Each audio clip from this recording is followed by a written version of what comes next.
67 hours. That is all the Vancouver Canucks need to get 3 straight victories on this road trip. What a way to start out the season, my friends, because after a bunch of tribulations, after some bad games against Edmonton and St. Louis, where all hope seemed to have been lost, the Vancouver Canucks, winning record on the season, undefeated on the road trip so far. 3 straight victories in 67 hours against Dallas, Chicago, and now the Washington Capitals, baby. Vancouver takes it 4-3 against Washington on this bright, early Sunday morning turned afternoon, 9:30 a.m. puck drop, and man, there are a number of things that we can talk about. We can go over the names. We can go over the injuries. We can go over who was in, who was out, and we got to talk about Tom Wilson. But first, heading into today's contest, it was announced by the Vancouver Canucks that Brock Boeser would not be in the lineup due to personal reasons. Now, we can't really say too much about this because we don't know too much about it, but hopefully everything's going all right for Brock Boeser and the people that he cares about, considering all the stuff that Brock has gone through over the years. Canucks fans will obviously have their greatest sympathies for Brock. He's been a warrior this entire time. Good guy, good teammate. You don't want to see this happen to anybody, but especially not Brock Boeser. Lekkerimäki was then in the game. He started skating on a line with Filip Chytil and Evander Kane. More on both of those players a little bit later. But 50 seconds into the contest, we see ELIAS PETTERSSON finally getting his first goal of the 25-26 campaign. It's a really good one, as Conor Garland gets the puck down there in the corner, throws it back into the faceoff circle, and Pettersson skates in, shoots it top shelf, left side, beats Charlie Lindgren for the 3rd fastest goal to start a game this season, only eclipsed by Mitch Marner and Jordan Staal.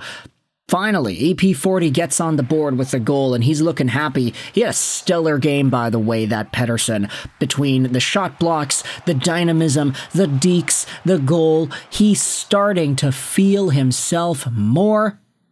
That's exactly what Canucks fans wanted to see out of this guy this season. Thatcher Demko had a pretty good start to this game. He looked solid early, but the Capitals, with 3 minutes left in the first period, only had 3 shots. Tyler Myers then scores with 2:49 to go in this same first period. It's a controversial goal because the puck was thrown towards Charlie Lindgren. It gets stopped up there. He's trying to cover it, but to no avail. The referee's behind the net. Lindgren then kind of pushes the puck back out into the slot area where Tyler Myers picks it up and scores. Washington challenged for goaltender interference, but to no avail. So the Myers goal stands. It's 2-0, and that is the 100th goal of Tyler Myers' long NHL career. Nice to see some milestones being accomplished there for the former Calder winner. 100 goals on the league, and Vancouver gets themselves a power play because of the unsuccessful challenge, which the Canucks score on. It's Kiefer Sherwood from Conor Garland and Quinn Hughes. Garland throws the puck towards the goal, the rebound is there, and Sherwood pounces onto the loose puck. 3-0 Vancouver with a few seconds to go here in the first period, and vibes are running high up until Tom Wilson decides to get all pissy and decides to take a run at Filip Chytil, who makes a pass in the neutral zone up the wing, and Wilson then charges right in and body checks the hell out of Chytil. Now, I'm not gonna lie, when I saw the hit initially, I was like, oh, wow.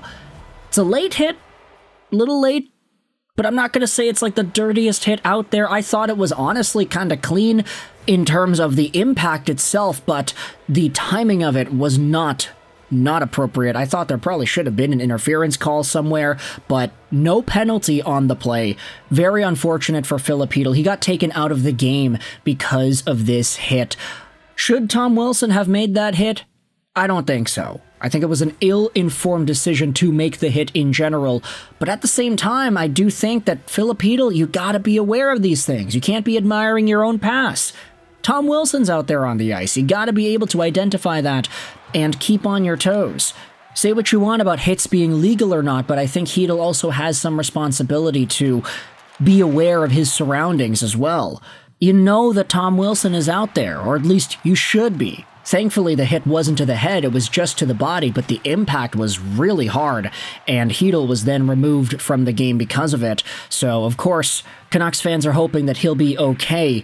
Jonathan Lekkerimäki also ended up getting injured on an awkward hit that took him out for the rest of the game. So, Vancouver down to 10 forwards in the second and third periods of this hockey game. Tom Wilson was honestly running around for most of the contest, so I think a lot of Canucks fans were expecting somebody like Evander Kane to do something and step up and get in Tom Wilson's way. Nothing really happened in that respect, which was very frustrating from an on-ice game management point of view.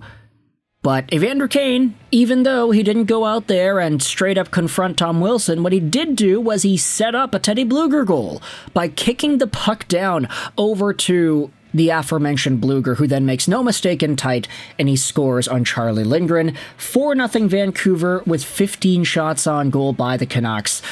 You then had Victor Mancini stepping in there and fighting Brandon Duhaime on a momentum-shifting good tilt. Not really too sure if he fights a lot, but it was a good tilt either way, and he's getting in there, standing up for his team. You love to see that out of Mancini. But this is where you start to see Washington start to come alive.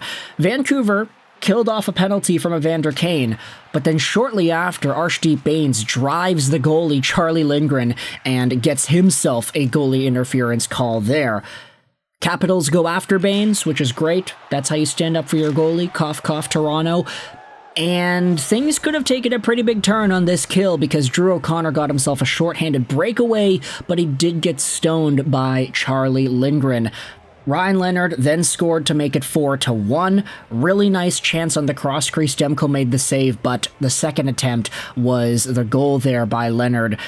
In the third period, this is where Vancouver started to kind of lose it a little bit, but they still had some opportune moments. They started out the third period on the power play because Nick Dowd was mouthing off to the Canucks at the end of the second, unsportsmanlike call there.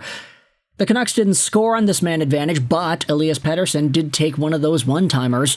It didn't work, but it was nice to see him getting that confidence back up. He also started doing his dekes in the offensive zone, through the legs, getting by guys, and then backhanding the puck over the net. Unfortunately, didn't touch the goalie, but he still was going out there making those plays. You like to see that there. But then at the halfway mark of the third, you have Jakob Chychrun, who ends up scoring after an extended offensive shift for the Capitals. It's a beauty cross-crease feed from Hendrix Lapierre. Really nice goal. Chychrun squeaking in there and is able to get the game within 2. The Capitals really started to get zone time in this third period, and Vancouver was trying to weather the storm. Demko making some really nice saves. He had one in tight on the goal line from Rasmus Sandin. The only reason the Canucks were able to win this game, honestly, is because of Thatcher Demko. The Caps were absolutely pouring it on in the third period, and Demko stood tall. But not without at least another fault, because John Carlson has himself a one-time bomb from the point, making it 4-3 with 2 minutes to go. It's a beautiful goal, beautiful shot. Of course, you don't want to see a long-range one go from that far out at that time in the game. But with the 2 minutes left in the hockey contest, this is where Vancouver really starts to get their defensive chops back in there. Elias Pettersson blocks 2 straight Alex Ovechkin shots point blank. He makes a save, and then he stacks the pads. It's a really nice moment there for Elias Pettersson, and Vancouver seals off the game with a 4-3 decision. Filip Chytil, we hope you're going to be all right, buddy. The contact wasn't to his head, but you could see the whiplash there. It was definitely noticeable for him, and the hit from Tom Wilson. Kind of surprising that he was able to get away from this game unscathed, that Tom Wilson, but Vancouver gets the dub. They get themselves Pittsburgh later on in the week. We'll see what happens as they face off, hopefully, against Artur Shilovs. But Vancouver's going streaking. 3 straight victories here in this road trip. Already a successful road trip. They've automatically gone over 500 on all the points they could have gotten in this one. Let me know your thoughts in the comment section below about this hockey game. If you enjoyed this video, feel free to hit the like button. If you didn't, the dislike button's down there for you as well. Thoughts in the comment section below. I hope you enjoyed this video. Sign on. And bye.